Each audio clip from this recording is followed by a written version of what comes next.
హైదరాబాద్ హయత్ నగర్లో తన భర్తతో వివాహేతర సంబంధం పెట్టుకున్న మహిళా ప్రైవేట్ టీచర్ను చితకబాదింది భార్య. తన భర్త 3 ఏళ్ల నుంచి వేరే మహిళతో వివాహేతర సంబంధం కొనసాగిస్తున్నట్లు చెబుతోంది బాధితురాలు.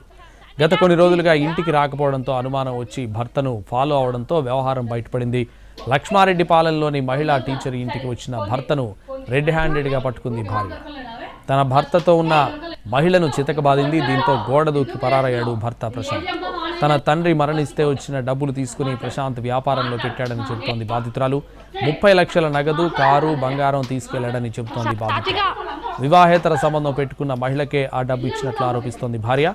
తనకు న్యాయం చేయాలంటూ హయత్ నగర్ పోలీస్ స్టేషన్లో ఫిర్యాదు చేసింది బాధితురాలు.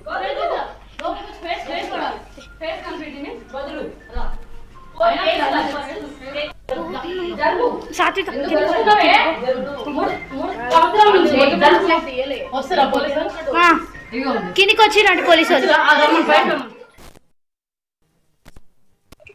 12 సంవత్సరాలు అవుతుంది మాకు మ్యారేజ్ అయ్యి. అసలు మాతో సరిగ్గా ఉండకపోయేది. వారానికి ఒకసారి, నెలకు ఒకసారి బిజినెస్ అని చెప్పి చేసేటోడు. మా ఫాదర్ చనిపోతే నాకు జాబ్ వచ్చింది. ఆ మనీ తీసుకొని రియల్ ఎస్టేట్ అది ఇది అని చెప్పి ఒక ఆమెను ఎఫ్ఐఆర్ పెట్టుకుని ఇక్కడ 2nd ఫ్లోర్ లో, అది సీతారామపురం కాలనీ లక్ష్మారెడ్డి పాలెంలో ఇక్కడ మెడికల్ షాప్ పైన ఉంటున్నారు. దొరికిండ్రు, కార్లో తప్పించుకొని వెళ్ళిపోయారు.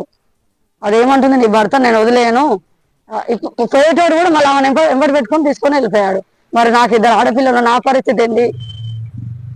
మాకు ఏ న్యాయం చేయాలి? మీరే వాళ్ళు 3 years నుంచి వీళ్ళకి ఎఫ్ఐఆర్ ఉందంట.